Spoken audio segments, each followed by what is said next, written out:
కార్పొరేటర్ల నిరసనలు నినాదాల మధ్య GHMC council సమావేశం కొనసాగుతోంది. కార్పొరేటర్ల నిరసన మధ్య జీహెచ్ఎంసీ వార్షిక బడ్జెట్ కు మేయర్ ఆమోదం తెలిపారు. ఎలాంటి చర్చ లేకుండా 8,440 కోట్ల బడ్జెట్ కు మేయర్ ఆమోదం తెలిపారు.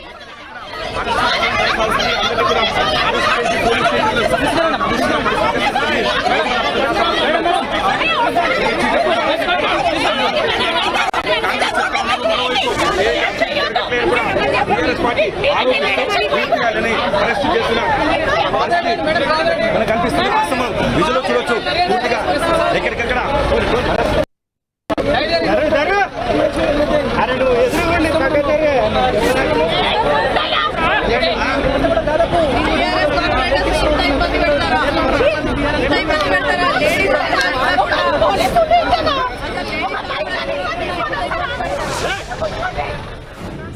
స్క్రీన్ పైన మనం చూస్తున్నాం. ప్రస్తుతం జీహెచ్ఎంసీ కార్యాలయం ఎదుట ఒక ఉద్రిక్త వాతావరణం అయితే మనకు కనిపిస్తోంది. బీఆర్ఎస్ కార్పొరేటర్లను పోలీసులు అదుపులోకి తీసుకున్నారు. పూర్తిగా ఇవాళ ఉదయం నుంచి కూడా జీహెచ్ఎంసీ కార్యాలయం ఎదుట ఒక గందరగోళ పరిస్థితి అయితే నెలకొంది. జీహెచ్ఎంసీ కౌన్సిల్ సమావేశం రసాభాసగా ముగిసింది. ఇటు కౌన్సిల్లో కూడా పూర్తిగా ఇటు సభ్యులందరూ కూడా వాగ్వాదం చోటు చేసుకోవడంతో రసాభాసగా మారింది. కార్పొరేటర్ నిరసన మధ్య జీహెచ్ఎంసీ కౌన్సిల్ సమావేశం ముగిసింది. ఎలాంటి చర్చ లేకుండానే మేయర్ బడ్జెట్ కు ఆమోదం తెలిపారు. అనంతరం బయటికి ఆవిడ వచ్చారు. బయటకు వచ్చిన క్రమంలో కూడా పూర్తిగా బయటంతా కూడా ఒక ఉద్రిక్త వాతావరణం అయితే మనకు కనిపిస్తూ ఉంది. ఇప్పటికే బీఆర్ఎస్ కార్పొరేటర్లు పోలీసులు అదుపులోకి తీసుకున్నారు. మేయర్ కు వ్యతిరేకంగా బీఆర్ఎస్ కార్పొరేటర్లు అక్కడ నిరసన తెలపటం, ఆవిడ పోడియం దగ్గరికి చేరుకొని నిరసన తెలియచేయడంతో సభలో గందరగోళం అయితే నెలకొనుంది. వార్షిక బడ్జెట్ పై మాట్లాడాలని చెప్పేసి మేయర్ను కోరగా ఇటు బీఆర్ఎస్ కాంగ్రెస్ సభ్యుల మధ్య అయితే కొంత వాగ్వాదం చోటు చేసుకుంది. సమావేశాన్ని పలుమార్లు వాయిదా వేసినప్పటికీ కూడా ఎటువంటి మార్పు అన్నది కనిపించలేదు. బీఆర్ఎస్ కార్పొరేటర్లను అధికారులు బయటకు పంపించారు. అయితే బయట కూడా వారు తమ నిరసన అన్నది కొనసాగించారు. బీఆర్ఎస్ కార్పొరేటర్ల ఆందోళన అన్నది జీహెచ్ఎంసీ కార్యాలయం బయట కూడా కొనసాగుతూనే ఉంది. జీహెచ్ఎంసీ కౌన్సిల్ సమావేశం కూడా పూర్తిగా ఒక రసాభాసగా జరిగిందని చెప్పాలి. ఉదయం నుంచి కూడా కార్యాలయం బయట ఇటు బీజేపీ అలాగే కాంగ్రెస్ బీఆర్ఎస్ శ్రేణులు కూడా భారీగా అక్కడికి చేరుకున్నాయి. బీజేపీ కార్పొరేటర్లు ఉదయం నుంచి భిక్షాటన చేస్తూ అక్కడ తమ నిరసన తెలియజేశారు. సభలో కూడా బీఆర్ఎస్ కార్పొరేటర్లు గందరగోళం సృష్టించారు.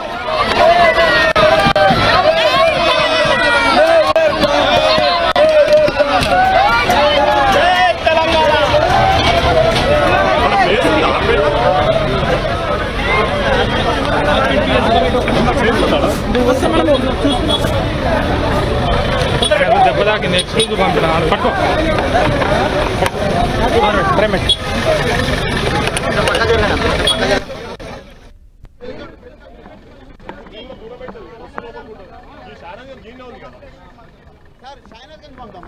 మరింత సమాచారంతో మా ప్రతినిధి రాముడు మనకు అందుబాటులో ఉన్నారు.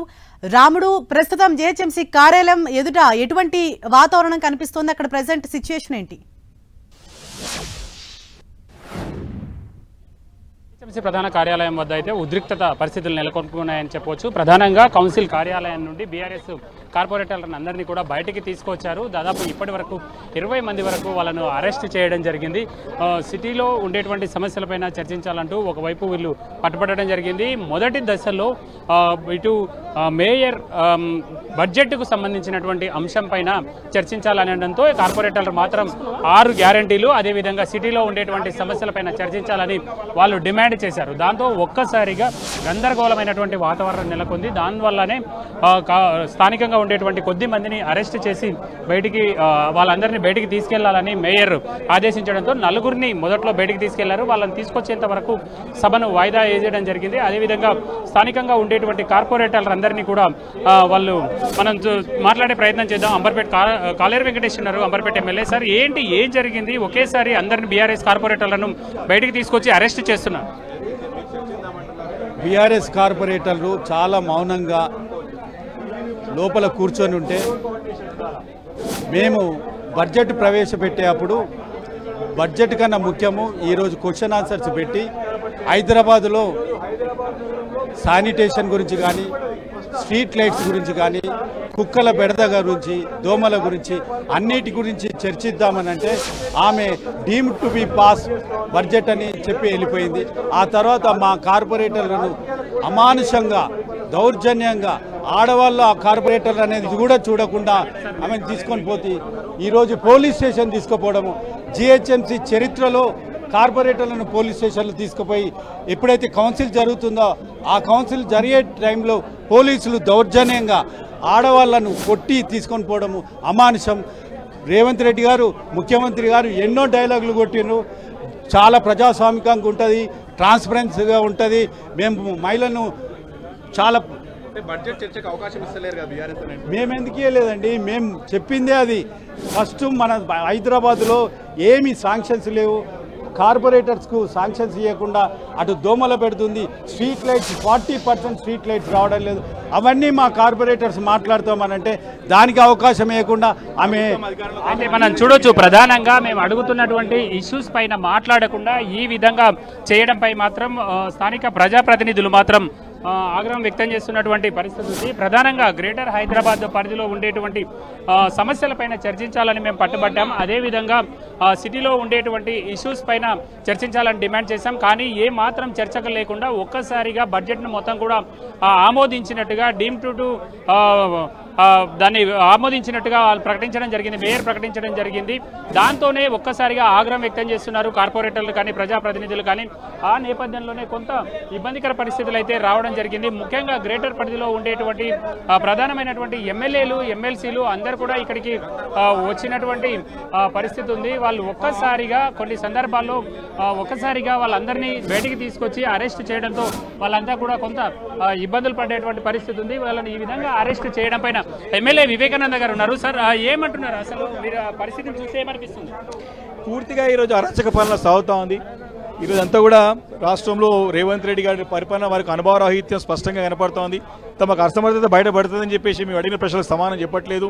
చాలా స్పష్టంగా మేము పదే 14 నెలల నుంచి కూడా నిధులు కేటాయించకుండా మీరు ఇబ్బందులు పెట్టినటువంటి సందర్భం మేము చూసినాం. మరి దానికి సమానం చెప్పలేక దాటివేసిన ధోరణితో కార్పొరేట్ గట్టి నిలదీస్తే వారు గొంతు నొక్కే విధంగా, వారి హక్కులను కాలరాసే విధంగా హైదరాబాద్ చరిత్రలో ఏ రోజు కూడా పోలీసులు పెట్టుకొని ఇట్లా వ్యవహారం చేసిన సందర్భాలు లేవు.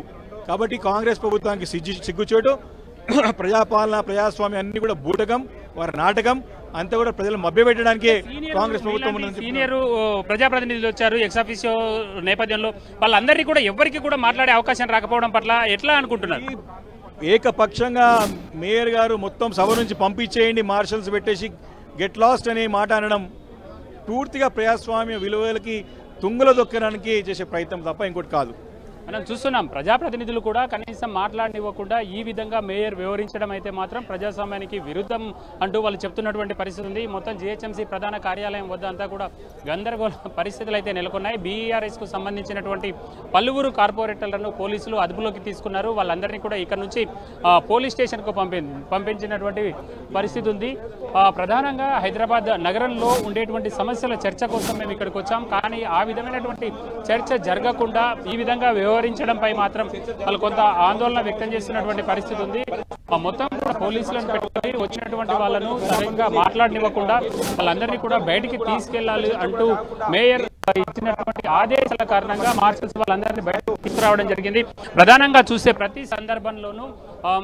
సందర్భంలోనూ హైదరాబాద్ నగరంలో ఉండేటువంటి ప్రతి సందర్భంలోనూ ఈ విధమైనటువంటి సమస్యలు అయితే కొన్ని ఉంటాయి. ఆ సమస్యలు ఇప్పుడు మాత్రమే కౌన్సిల్లో మాత్రమే వీలవుతుందనేది ప్రధానంగా కార్పొరేటర్లు అందరూ భావిస్తారు. అందువల్లనే అనేక క్వశ్చన్స్ ను అధికారులకు సంధిస్తారు. ఆ క్వశ్చన్స్ కు ఆన్సర్స్ రాబడతారు. అదేవిధంగా ఇప్పుడు ఏదైనా ఇబ్బందులు ఉంటే కమిషనర్ పాటు ఉన్నతాధికారులు అందరూ ఉంటారు. కాబట్టి వాళ్ళు డిస్కస్ చేసే విధంగా అవసరమైనటువంటి చర్యలు తీసుకోవాలని భావిస్తారు. కానీ ఆ విధమైనటువంటి చర్చ మాత్రం జరగలేదు అనేది ప్రధానంగా బీఆర్ఎస్ నేతలు, బీఆర్ఎస్ ఎమ్మెల్యేలు ప్రధానంగా మొదటిసారి